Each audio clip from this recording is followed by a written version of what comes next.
ओम ज्ञानतिमिरन्धस्य ज्ञानञ्जनशलाकया चक्षुरुन्मीलितं येन तस्मै श्रीगुरवे नमः। श्रीचैतन्यमनोभीष्टं स्थापितं येन भूतले स्वयं रूप कदा मह्यं ददाति स्वपदान्तिकम्। वन्देऽहं श्रीगुरो श्रीयुतपदकमलं श्रीगुरोन् वैष्णवांश्च श्रीरूपं साग्रजातं सहगण रघुनाथान्वितं तं सजीवं साद्वैतं सावधूतं परिजनसहितं कृष्णचैतन्यदेवं श्रीराधा कृष्णपादान् सहगण ललिता श्रीविशाखान्वितांश्च।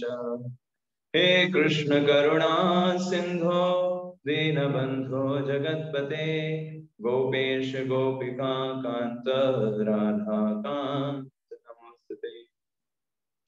तप्त कांचन गौरांगी राधे वृंदावनेश्वरी वृषभानुसुते देवी प्रणमामि हरिप्रिये। वाञ्छाकल्पतरुभ्यश्च कृपा सिन्धुभ्य एव च पतितानां पावनेभ्यो वैष्णवेभ्यो नमो नमः। जय श्री कृष्ण चैतन्य प्रभु नित्यानंद श्री अद्वैत गदाधर श्रीवासादि गौर भक्तवृंद। हरे कृष्णा कृष्णा कृष्णा हरे हरे, हरे राम राम राम हरे हरे।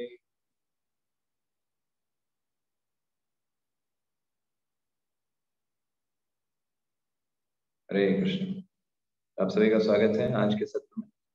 और आज हम भूमिका में ही सेकंड पार्ट करेंगे और उसमें हम सीखेंगे। हम देख पा रहे हैं रमेश प्रभु, रंजीत प्रभु, आशीष भोई प्रभु जी उपस्थित हैं, विवेक शर्मा प्रभु जी, गुंजन माता जी, डॉक्टर एस द्विवेदी प्रभु, आप सभी का स्वागत है आज के सत्र में। और बाकी भी बहुत सारे लोग जो उपस्थित हैं यहाँ पर, उन सब का हम स्वागत करते हैं। हमने कल भूमिका में, पिछले परसों के दिन हमने भूमिका में देखा कि किस प्रकार से हमें भगवत गीता को पढ़ना चाहिए, समझना चाहिए। आज के सत्र में हम दो विशेष बातों पर चर्चा करेंगे जो कि भूमिका के सेकंड पार्ट को कवर करते हैं। और वो दो विशेष बातें हैं, पहला कि भगवत गीता हमको क्या क्यों पढ़ना है, व्हाट इज अ पर्पस, हम लक्ष्य के बारे में जानेंगे, क्यों हम भगवत गीता को पढ़ें, that is the first thing. And second which we are going to study that Bhagavad Gita के सब्जेक्ट मैटर क्या है, विषय क्या है भगवत गीता का, उसके अंदर कौन कौन सी चीजों के बारे में चर्चा किया गया। तो भगवत गीता का सबसे पहला पर्पस क्या है, हम ये समझ सकते हैं कि हमारे जीवन में जो दुख हैं, जितनी कठिनाइयां हैं, उनसे हमको निकालना, ये भगवत गीता पढ़ने का पहला हमारा लक्ष्य। और साथ साथ में ये जानना कि हम कौन हैं, कहाँ से आए हैं, कहाँ जा रहे हैं, ये दोनों चीजें एक साथ ही जुड़ी हुई हैं। आप देखिए, आप किसी पशु को अगर आप वो सिंपल जो ठेला सब्जी के होते हैं उनमें आकर के अपना मुख डालता है, तो जो ठेले पे बैठा होता है व्यक्ति वो मारता है उस पशु को, तो पशु चला जाता है वहां से। अगले दिन वो फिर आता है, फिर मारता है, फिर वो चला जाता है, फिर आता है। तो ऐसे कर करके वो सीख नहीं पाता। क्यों? क्योंकि वो पशु है। आप सोचिए, अगर आप किसी के घर जाएं और वो व्यक्ति आपको प्रॉपरली ट्रीट ना करे, आप अगले दिन उसके घर जाओगे? नहीं जाओगे उसके घर, है ना? क्योंकि आप ह्यूमन हो, आप मनुष्य हैं।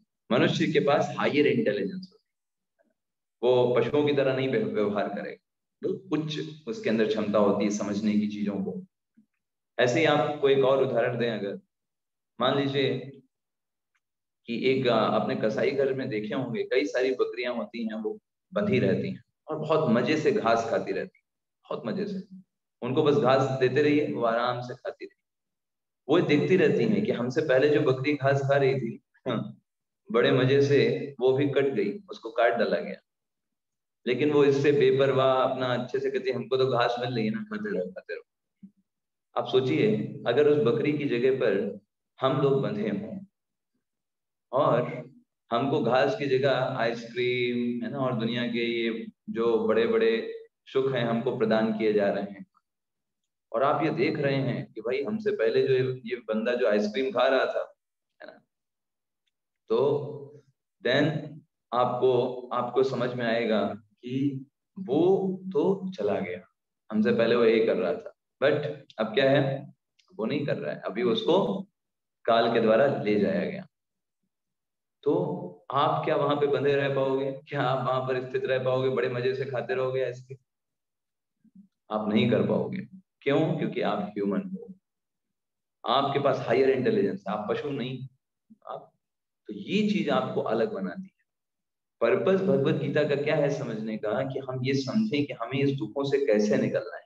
अगर हम भी उन पशुओं की तरह बस घास खाने में लगे हुए हैं, है ना, बस उसी में खोए हुए हैं, तो फिर मनुष्य जीवन को हम उतने अच्छे से यूटिलाइज नहीं कर पाएंगे।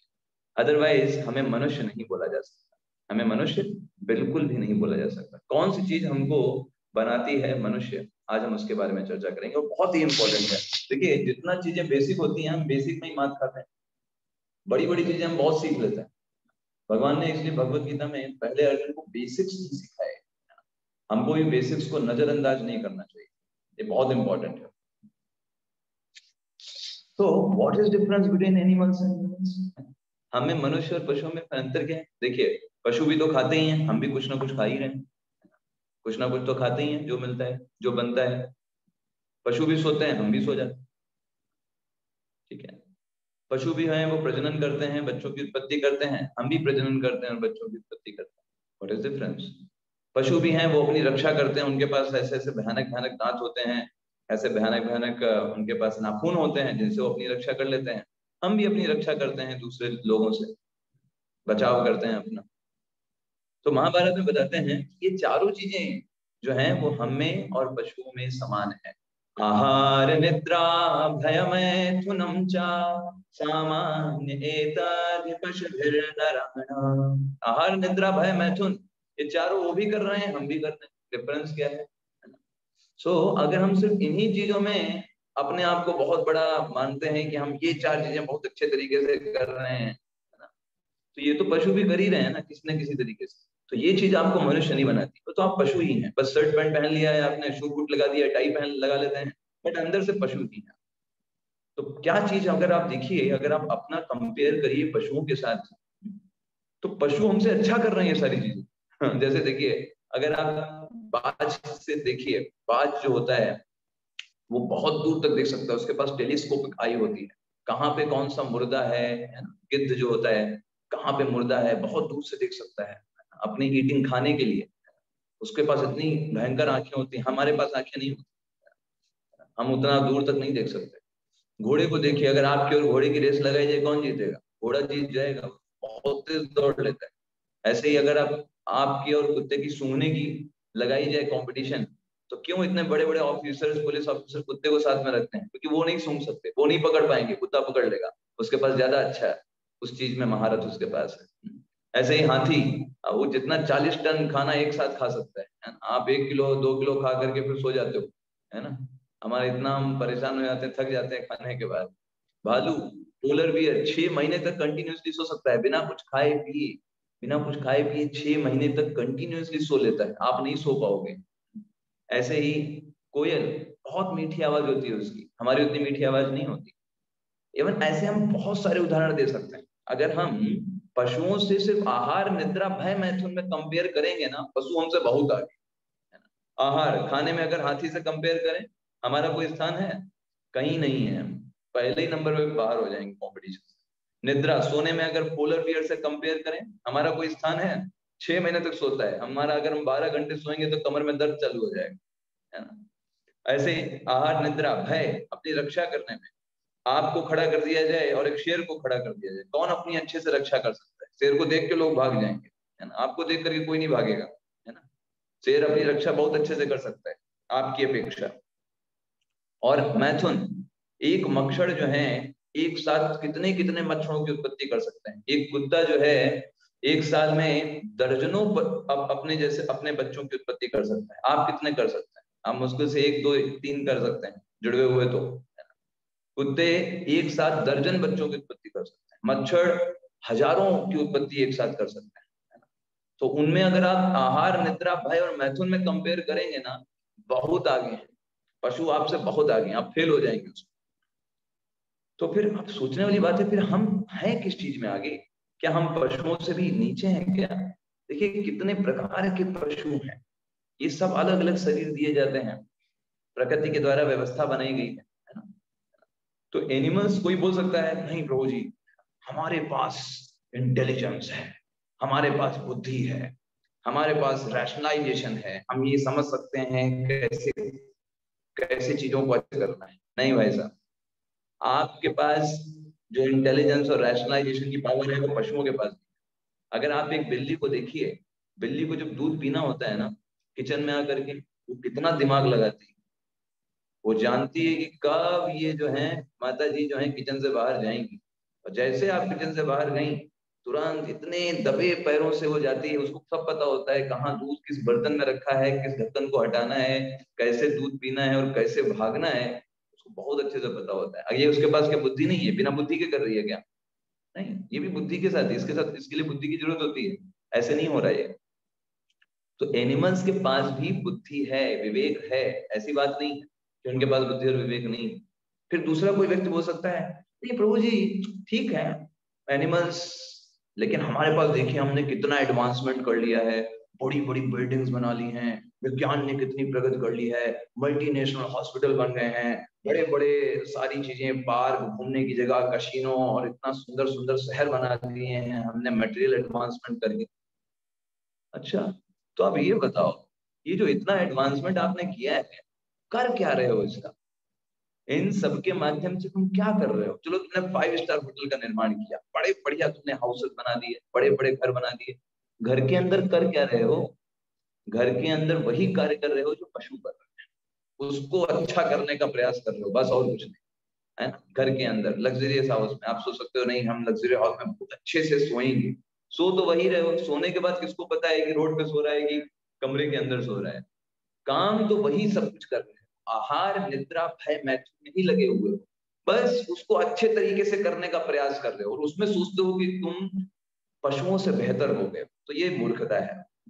लोग सोचते हैं बड़ी बड़ी बिल्डिंग्स बना लिया है तो हम एडवांस हो गए हैं बहुत ज्यादा, है ना, बड़ी बड़ी बिल्डिंग्स हो गई तो हम एडवांस हो गए, हमने बड़े बड़े प्लेन्स बना लिए हैं। लेकिन लेकिन बड़े बड़े मोबाइल्स और बड़े बड़ी टेक्नोलॉजी बना ली, लेकिन कर क्या रहे हो इन टेक्नोलॉजी के माध्यम से? फोन करके यही पूछते हो ना कि रेस्टोरेंट, कौन सा रेस्टोरेंट बढ़िया है, किसके यहाँ खाना बढ़िया मिलेगा, है ना, कहाँ पे हमारे अच्छे से मैथुन की व्यवस्था हो सकती है, कहाँ से हम अपनी रक्षा कर सकते हैं, कैसे हम किस तरीके से अपनी रक्षा, है ना, आहार, कैसे अच्छे से सो सकते हैं, कौन सा रूम बढ़िया मिलेगा। इन्हीं 4 चीजों के माध्यम से सारी टेक्नोलॉजी का प्रयोग करते हो। What is the use? 4 चीजें जो एक कुत्ता, बिल्ली, सुअर कर रहे हैं, आप टेक्नोलॉजी का प्रयोग करके बड़ी बड़ी बिल्डिंग्स बना के उन्हीं 4 चीजों में महारत हासिल करना चाहते हैं, और आपको लगता है कि आप पशुओं से बेहतर हो गए। तो ये कितनी बड़ी मूर्खता है। तो एक्चुअल में आप पशु ही हो, बस अंतर क्या है कि वो जो है वो कपड़े नहीं पहनते, आप कपड़े पहन सकते हो, अंतर सिर्फ इतना है ना, बस और कुछ नहीं, है ना। आप बस सूट बूट पहनकर, टाई लगा करके, जूते पहन करके एक पशु है जिनको बोला जाता है द्विपाद पशु। द्विपाद पशु। तो अंतर हमको क्या बताता है? वर्णो हि तेषाम् अधिको विशेषो धर्मेण हीनः पशुभिः समः। जो एक पशु है वो सिर्फ खाना, सोना, प्रजनन करना, अपनी रक्षा करना, इन्हीं 4 चीजों के बारे में सोच सकता है। लेकिन मनुष्य ऊंची चीजों के बारे में सोच सकता है। वो सोच सकता है कि मेरा जन्म क्यों हुआ, मेरे जीवन का लक्ष्य क्या है, मैं यहाँ क्यों आया हूँ, क्या यही है बस खाऊं पीऊं सोऊं बच्चे पैदा करूं मर जाऊं, बस यही जीवन का लक्ष्य है क्या? और क्या कोई इससे बियॉन्ड है? मृत्यु के बाद क्या होता है? मैं कौन हूँ? ये शरीर क्या है? मेरा इस पर नियंत्रण नहीं है, मैं नहीं कर पा रहा हूँ। ये शरीर क्या है? इन सब चीजों के बारे में इंक्वायरी कौन कर सकता है? मनुष्य कर सकता है। मनुष्य, पशु इन सब चीजों के बारे में इंक्वायरी नहीं कर पाएगा। अगर पशु इन कार्य करने का प्रयास करेगा, कर ही नहीं सकता, क्योंकि उसके पास ये चीज है ही नहीं, उसको इसलिए बनाया ही नहीं गया है। इसलिए पशु योनियां वो भोग योनियां है, लेकिन मनुष्य योनि वो कर्म योनि है, वहां पर वो चेंज कर सकता है। जंक्शन है, जंक्शन में आप गाड़ी बदल सकते हो, अपना रूट बदल सकते हो। बाकी स्टेशन जो जंक्शंस नहीं है उसमें रूट नहीं बदल सकते, जो गाड़ी चल रही वही चलती रहेगी। That is the thing. तो इसलिए मनुष्यों के पास हायर इंटेलिजेंस है, उच्च बुद्धिमत्ता है। किस लिए उच्च बुद्धिमत्ता है?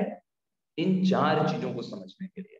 पहला, ये जानने के लिए कि हमारे जीवन में तकलीफें क्यों हैं, कॉज ऑफ सफरिंग क्या है, हमारे जीवन में कष्ट क्यों हो रहा है, हम क्यों कष्ट भोग रहे हैं। दूसरा, ये चीज समझने के लिए कि हमारे जीवन का लक्ष्य क्या है ना? क्या यही जीवन का लक्ष्य है? ऐसा आप जीवन सोचिए जिसमें कोई भी लक्ष्य नहीं है ना? एक ऐसा गेम चल रहा है, फुटबॉल का मैच है, उसमें कोई गोल पोस्ट नहीं, क्या करेंगे आप? क्या फुटबॉल मैच पूरे दिन भर खेलते रहेंगे? ऐसी मूर्खता होगी उस खेल को खेलना, है ना। एक्चुअल चीज आपको ये समझना है कि जब तक लक्ष्य नहीं है आपके जीवन का, पूरा जीवन जो है वो बस चलता ही चला जाएगा, चलता ही चला जाएगा, जब तक आपके जीवन में लक्ष्य नहीं होगा। तो मनुष्यों के पास जो हायर इंटेलिजेंस मिली है वो इसलिए मिली है ताकि हम ये समझें कि हमारे जीवन का वास्तविक लक्ष्य क्या है। खाना, सोना, प्रजनन करना, अपनी रक्षा करना, यही नहीं है हमारे जीवन का लक्ष्य, इसके बियॉन्ड है। इसको समझना, इसको समझने के लिए हमको हायर इंटेलिजेंस मिली है या फिर ह्यूमन लाइफ मिली है। और तीसरी चीज, भगवान और इस प्रकृति के साथ हार्मोनाइज करने के लिए। कई बार लोग ये सोचते हैं कि आध्यात्मिक जीवन में ही सिर्फ हमको शास्त्रों की आवश्यकता है, भौतिक जीवन तो अपने मन से जियो, है ना, उसके लिए तो हमें शास्त्रों की जरूरत ही नहीं। लेकिन ये गलत है। आध्यात्मिक जीवन के लिए शास्त्रों की आवश्यकता है, उतनी ही आवश्यकता भौतिक जीवन के लिए भी शास्त्रों की है। बिना शास्त्र के आप कुछ नहीं कर सकते। शास्त्रों के बिना, भगवान कहते हैं भगवत गीता में कि वो व्यक्ति कहीं भी सुख प्राप्त नहीं कर सकता जो शास्त्रों के विरुद्ध कार्य करता है। और सबसे लास्ट में हमको जो इंटेलिजेंस मिली है वो हमेशा इटर्नल हैप्पीनेस प्राप्त करने के लिए मिली, ऐसा सुख प्राप्त करने के लिए मिली है जो कभी नहीं छूटे, उसे बोलते हैं। इसके लिए हमको उच्च इंटेलिजेंस प्राप्त हुई है। तो मनुष्य जीवन में आपके पास चॉइस है। क्या चॉइस है? आप हायर इंटेलिजेंस का यूज करो, अपनी बुद्धि का यूज करो, और इन सारे क्वेश्चंस के पर्पस ऑफ लाइफ के बारे में सोचो, और higher promoted to higher life में जाइए। या फिर दूसरा, आप इन सब चीजों के बारे में मत सोचिए, बस खाओ सो, है ना, प्रजनन करो, सो जाओ, है ना, इन्हीं सब चीजों के बारे में करो, और मनुष्य के इस जीवन को छोड़ करके आप पशुवत जीवन की ओर वापस चले जाओ। तो आपके पास ये चॉइस इन 2 जगह पर उपस्थित रहती है ना। दैट इज द थिंग, आपके पास चॉइस है। This choice comes from here, this human life आपके पास एक अपॉर्चुनिटी। तो व्यक्ति को ये 2 क्वेश्चन पूछने चाहिए, मेरे जीवन में कष्ट क्यों हो रहे हैं? मैंने तो कष्ट के लिए कोई एप्लीकेशन फॉर्म नहीं भरा भाई, सुख के लिए हमने प्रयास किया था, जीवन भर हम सुख के लिए प्रयास करते हैं, कोई व्यक्ति दुख के लिए प्रयास नहीं करता, लेकिन फिर भी मेरे जीवन में दुख आ जाते हैं, मेरे नहीं चाहने पर भी। और दूसरा क्वेश्चन कि मैं इस जन्म के बाद कहाँ जाऊंगा, व्हाट इज माय डेस्टिनेशन। आप देखिए हमारे जीवन में कितने कष्ट हैं, व्यक्ति मूर्खतावश ऑब्जर्व नहीं करता। आप देखो शरीर के प्रत्येक अंग के लिए कितने दर्द हैं, और कितने प्रकार के डॉक्टर बैठे हुए हैं। हर अंग पर रिसर्च चल रहा है, हो रहा है कि कितने प्रकार के दर्द हो सकते हैं, उनके ऊपर डॉक्टर बैठे हुए हैं, बड़े बड़े हॉस्पिटल खुले हुए हैं। तो वो हॉस्पिटल क्यों खुले हुए हैं? क्योंकि वहां दर्द एग्जिस्ट करता है ना।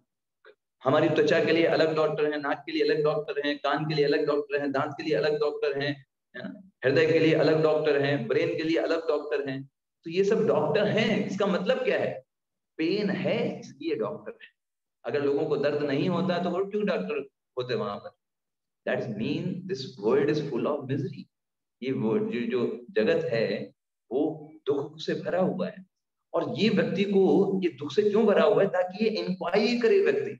जब उसको दुख होगा तब व्यक्ति ये सोचेगा, अरे मेरे को दुख क्यों हो रहा है, मैंने तो यार जीवन में यही सोचा कि मैं सुखी हो जाऊंगा, मैं तो सारा काम सुखी होने के लिए कर रहा हूँ, लेकिन फिर भी जीवन में दुख आ जा रहे हैं।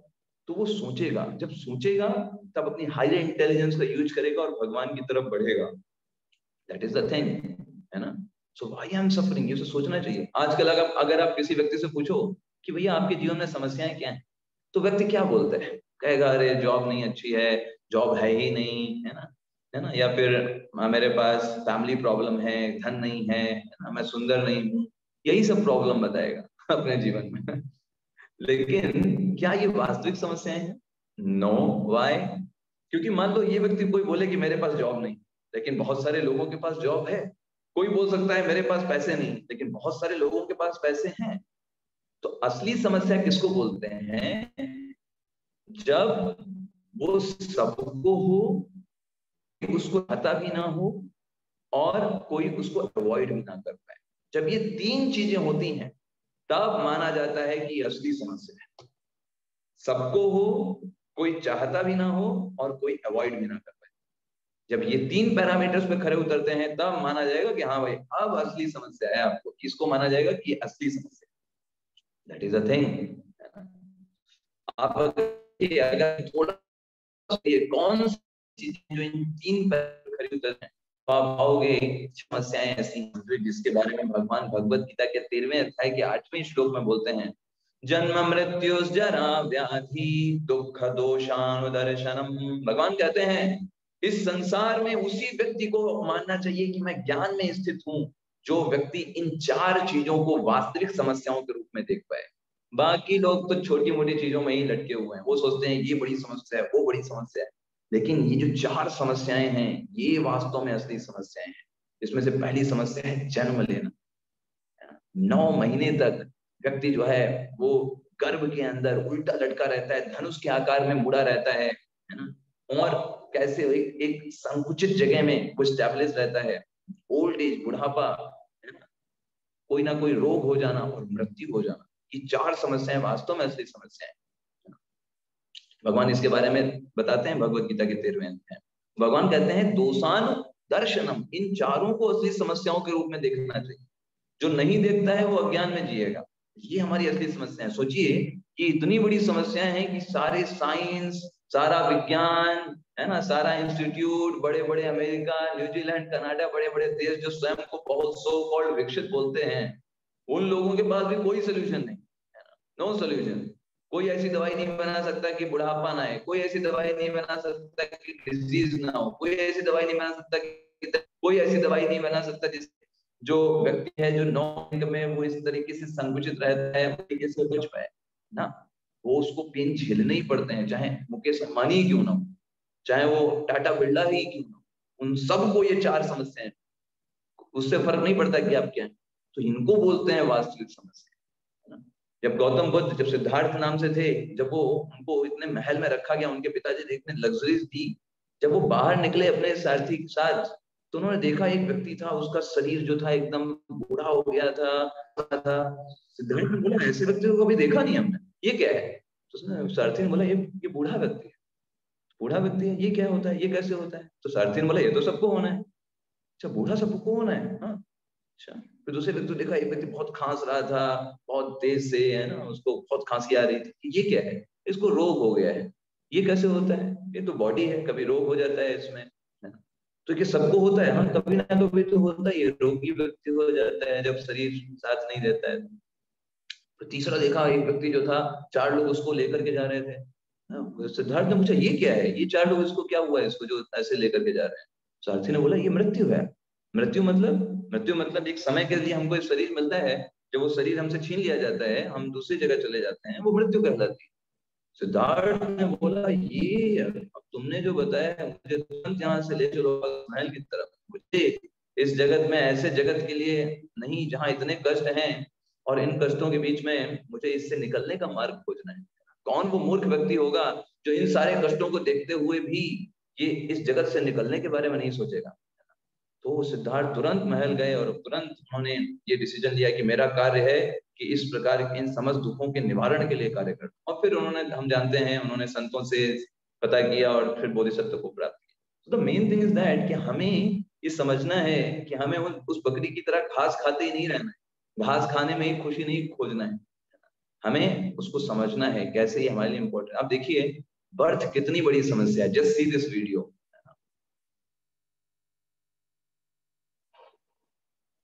किस तरीके से बच्चा जो होता है वो गर्भ के अंदर कितना कष्ट झेलता है, उसको मूव भी नहीं कर पाता अपने आप को इधर से उधर। छठे महीने में उसकी कैसी स्थिति होती है, किस प्रकार से संकुचित रहता है। धीरे धीरे सातवें मंथ में उसकी कॉन्शियसनेस डेवलप होने लगती है, वो हाथ पैर लेकिन मूव नहीं कर सकता।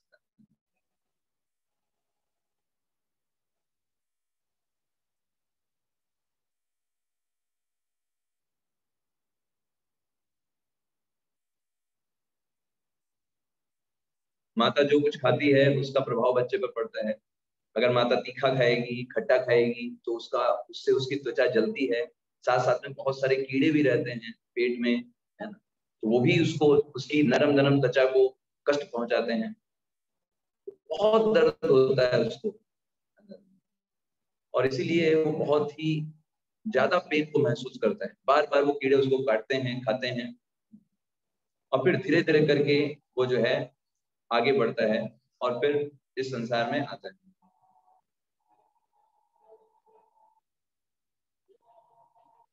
जैसे एक पक्षी जो होता है पिंजड़े में बंद होता है, ऐसे वो बंद रहता है 9 महीने तक। आप सोचिए एक दिन भी अगर हमको ऐसे बंद कर दिया जाए, हमारी क्या हालत होगी।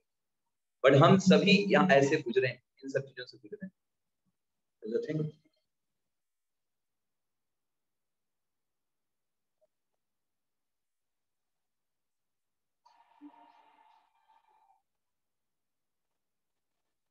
फिर धीरे धीरे उसको जन्म होता है बाई फोर्स।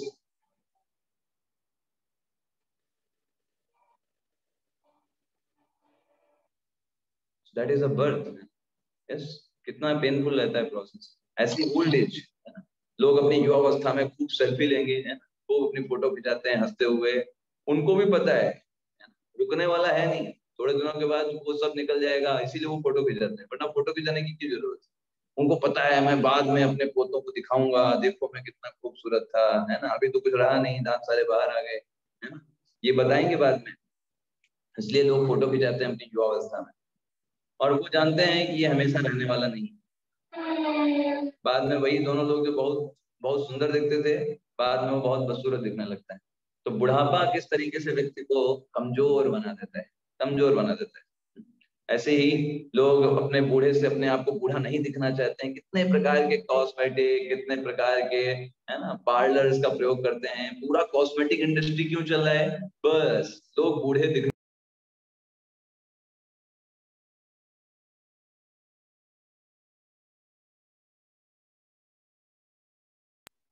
बूढ़ा दिखना नहीं चाहते, इसलिए पूरी कॉस्मेटिक इंडस्ट्री जो है वर्क कर रहा है। ऐसे ही रोग, कोई भी रोगी नहीं होना चाहता। हर व्यक्ति ही चाहता है कि वो हमेशा क्या रहे, स्वस्थ रहे, कूदता रहे, इधर उधर जाता रहे, लोगों से मिलता रहे, हैप्पी रहे। बट ऐसा होता नहीं है। लोग अस्वस्थ हो ही जाते हैं समय आने पर। तो कोई भी रोगी नहीं बनना चाहता, लेकिन रोगी रोग हो ही जाता है, से कोई नहीं जाता। लेकिन घर में आता है कि जिस प्रकार 10,000 भिक्षु वो एक साथ काटें, जितना पेन होता है उतना पेन जो होता है वो मृत्यु के समय होता है। तुलसीदास जी लिखते हैं रामचरितमानस में, जन्मत मरत दुसह दुख होई। जन्म लेते समय और मरते समय दुसह दुख होता है, सह नहीं सकते उतना होता है ना। तो इस प्रकार से ये जो 4 प्रकार की ये वास्तविक समस्याएं हैं हमारे जीवन में, है ना। तो ये इनको जो अपनी समस्याओं, वास्तविक समस्याओं के रूप में देखता है, वो व्यक्ति नॉलेज में, बाकी लोग नॉलेज में नहीं। और इन चारों के अलावा अगर कोई व्यक्ति बोले कि भाई अभी तो हम युवा हैं, जन्म तो बहुत पहले हुआ, बुढ़ापा तो बाद में होगा, रोगी अभी हम है नहीं, मृत्यु तो अभी है नहीं, तो फिर तो अभी तो हम नहीं। तो उसके अलावा भी 3 प्रकार की समस्याएं हैं, जिनको बोलते हैं आदि दैविक क्लेश, आदि भौतिक क्लेश और आध्यात्मिक क्लेश।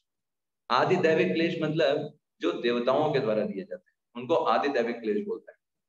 यस, इसलिए आप देखेंगे दुर्गा माता के पास त्रिशूल होता है ना? वो 3 तापों को बताता है, 3 क्लेशों को। आध्यात्मिक क्लेश जो मन और शरीर के द्वारा दिए जाते हैं, उनको बोलते हैं आध्यात्मिक क्लेश।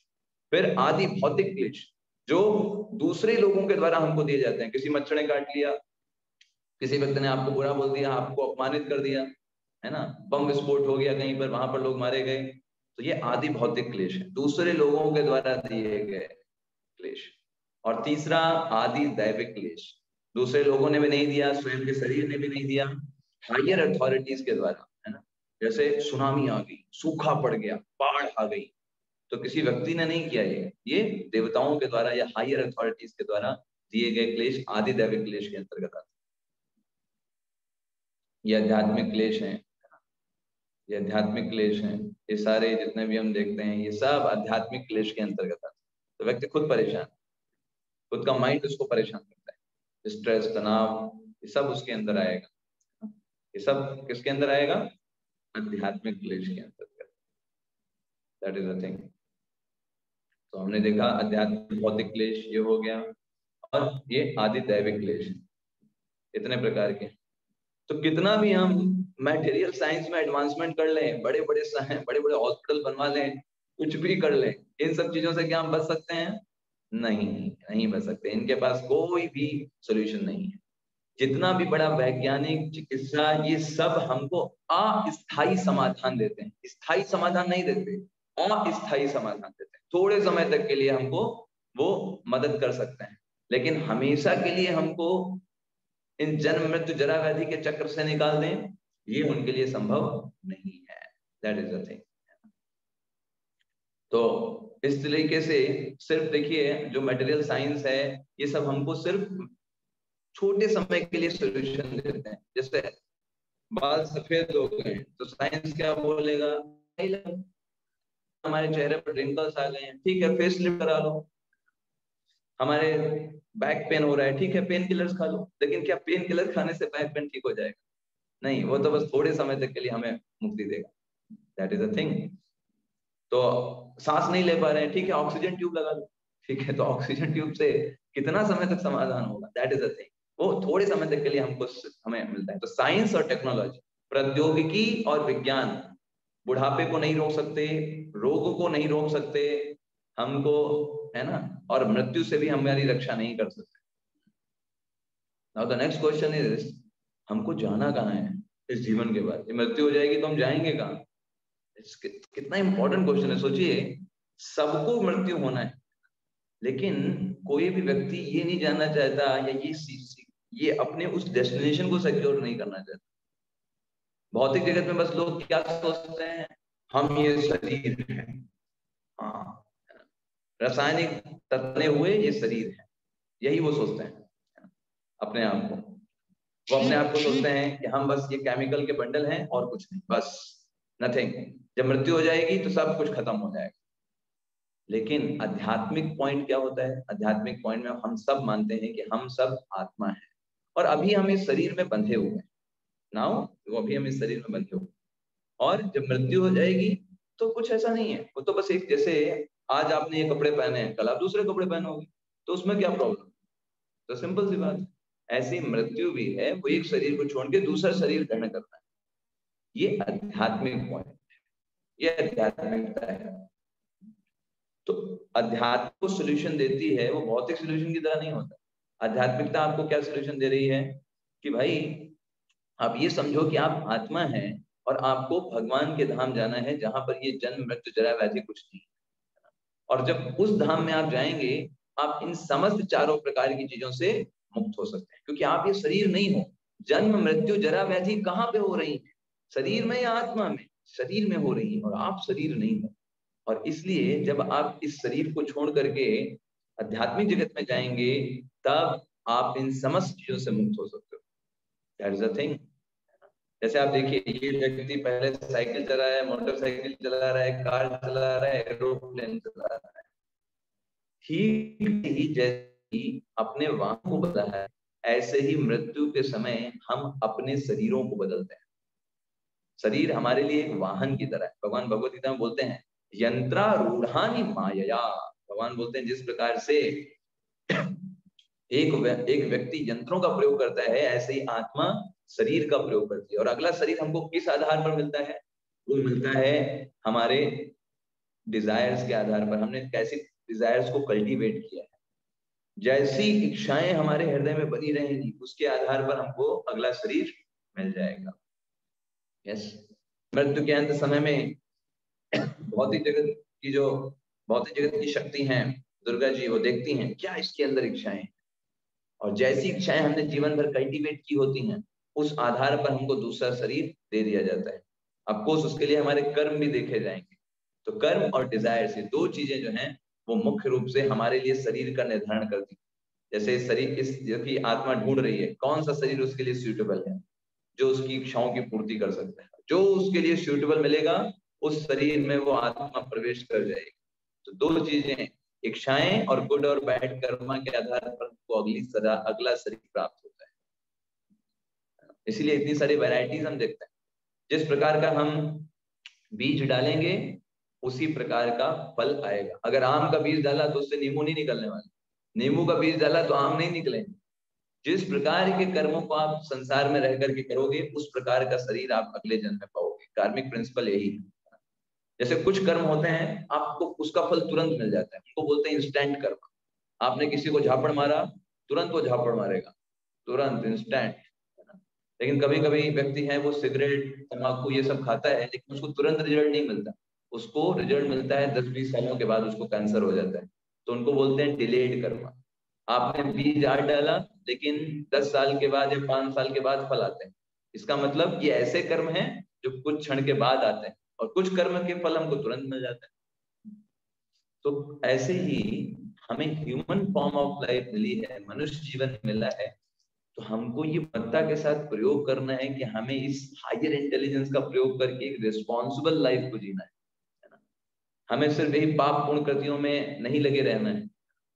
पाप 4 प्रकार की मुख्य रूप से पाप पूर्ण कृतियां होती, मांसाहार खाना, नशा करना, जुआ खेलना या अवैध स्त्री पुरुष संबंध रखना।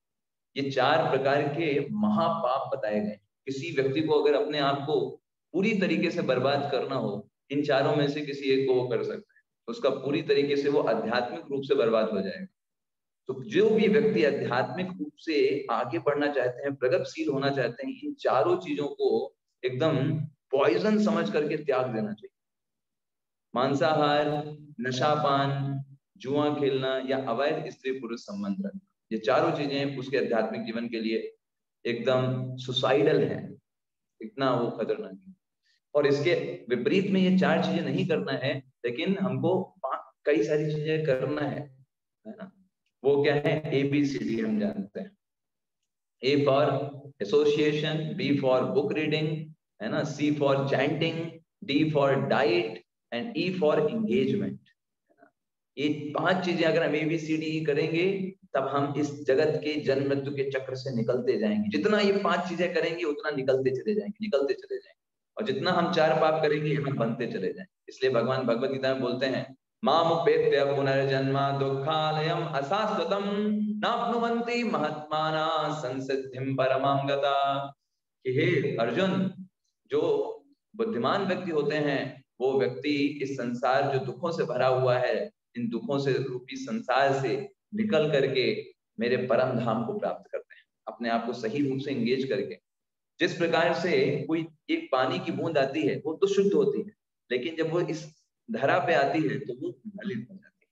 इसी प्रकार हम जीव तो शुद्ध हैं, लेकिन जब हम इस भौतिक जगत में आते हैं तो फिर हम अशुद्ध हो जाते हैं। यहाँ का संग करके, मैटर का संग करके हम अशुद्ध हो जाते हैं।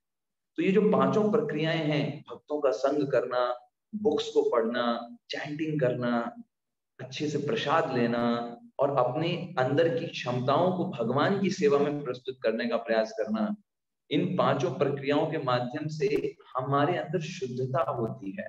जो बूंद, जो पानी की बूंद यहाँ करके इम्प्योर हो गई है, उसकी इम्प्योरिटी निकाली जाती है। हम घर में आरओ का प्रयोग करते हैं ना, तो आरओ का काम क्या है? गंदगी को निकालना।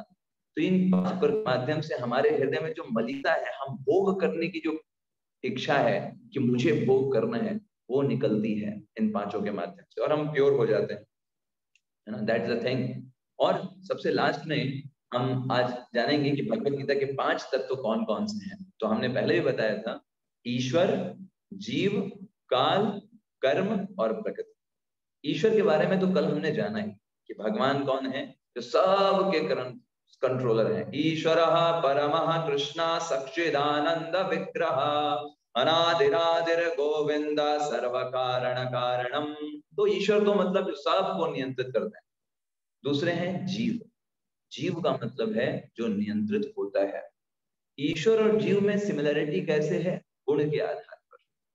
ईश्वर में भी, भगवान में भी सत्य चित आनंद से उनका शरीर बना हुआ है, और हम जीव जो आत्मा के रूप में है, उनका भी शरीर सत्य चित और आनंद से ही निर्मित है। लेकिन परिमाण में अंतर है।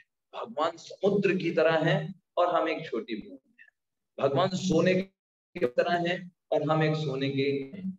हमारा कार्य है जिस तरह अंश का कार्य होता है उनकी सेवा करना, तभी वो सेटिस्फाई हो पाएगा। उसी प्रकार अगर हम आत्मा जो कि भगवान के अंश हैं, हम भगवान की संतुष्टि के लिए कार्य करेंगे, चाहे जो भी कार्य करें, उद्देश्य अगर भगवान की संतुष्टि है, हम प्रसन्न रहेंगे। अगर खुद की संतुष्टि के लिए प्रयास करेंगे तो फ्रस्ट्रेट रहेंगे। दैट्स व्हाई आप देखिए संसार में कितने फ्रस्ट्रेटेड लोग, पर मतलब यही है कि वो जो कार्य कर रहे हैं वो खुद की संतुष्टि या थोड़े बहुत लोगों की संतुष्टि के लिए प्रयास कर रहे हैं। यस्मिन तुष्टे जगत तुष्टम, जब जीव भगवान की संतुष्टि के लिए कार्य करेगा ABCDE, तो अपने आप संतुष्ट हो जाएगा। फिर हम बात करते हैं प्रकृति। प्रकृति का मतलब होता है भगवान की शक्ति। प्रकृति दो प्रकार की है, भौतिक प्रकृति, आध्यात्मिक प्रकृति। भौतिक प्रकृति क्या है? जिसके कारण से हमको ये सारे शरीर मिले हैं। ये हमारा शरीर जो है भौतिक प्रकृति का कारण, जितना भी आप चीजें देख रहे हो इस भौतिक जगत में, इन आंखों से देख पा रहे हो नहीं देख पा रहे हो, वो सब भौतिक प्रकृति के द्वारा बनाया गया है। और उसको हम बोलते हैं अपराशक्ति भगवान की। और दूसरी होती है पराशक्ति। पराशक्ति मतलब आध्यात्मिक शक्ति। आध्यात्मिक शक्ति मतलब हम स्वयं पराशक्ति आत्मा के रूप में। आत्मा कैसी शक्ति है? पराशक्ति है। और ये जो शरीर हमको मिला है ये भौतिक शक्ति के द्वारा मिला है, और ये है अपरा, है ना। तो अच्छा, आध्यात्मिक जगत में सब की सब पराशक्ति है, लेकिन इस भौतिक जगत में हम आत्मा को अपराशक्ति से बांध दिया जाता है। यही हमारे लिए समस्या है। और फिर इसीलिए हमने इस प्रकृति में भौतिक प्रकृति और आध्यात्मिक प्रकृति के बारे में जाना। तीसरा है काल, है ना। चौथा है काल। काल का मतलब है, हम जान ही रहे हैं, काल हमको बूढ़ा बना देता है, काल हमको मृत्यु के अंदर में ढकेल देता है। काल जो होता है धीरे धीरे सब कुछ छीन लेता है। भगवान भगवद गीता में बोलते हैं कालो अश्मी मैं काल। जो लोग विश्वास नहीं करते भगवान के ऊपर, उनसे वो ठहरो, मृत्यु आएगी ना, भगवान तुमको तभी समझ में आएंगे, तब तो मानोगे ना। तब तो ये तो मृत्यु को तो मानते हो ना। हाँ, तो भगवान भगवद गीता में बोलते हैं कि मैं मृत्यु, मैं काल, कालो अश्मी। चलो, उनको भगवान को नहीं मानो, मृत्यु को तो मानते हो, बस ठीक है। और सबसे लास्ट में कर्म। कर्म जो है, जो हमारे पास, जिसको बोला गया है कर्म शाश्वत नहीं। बाकी ये चारों चीजें शाश्वत हमेशा रहती, लेकिन कर्म शाश्वत नहीं है। कर्म अगर आप भक्ति करने लग जाओगे, आपके सारे कर्म फल तुरंत नष्ट हो सकते हैं।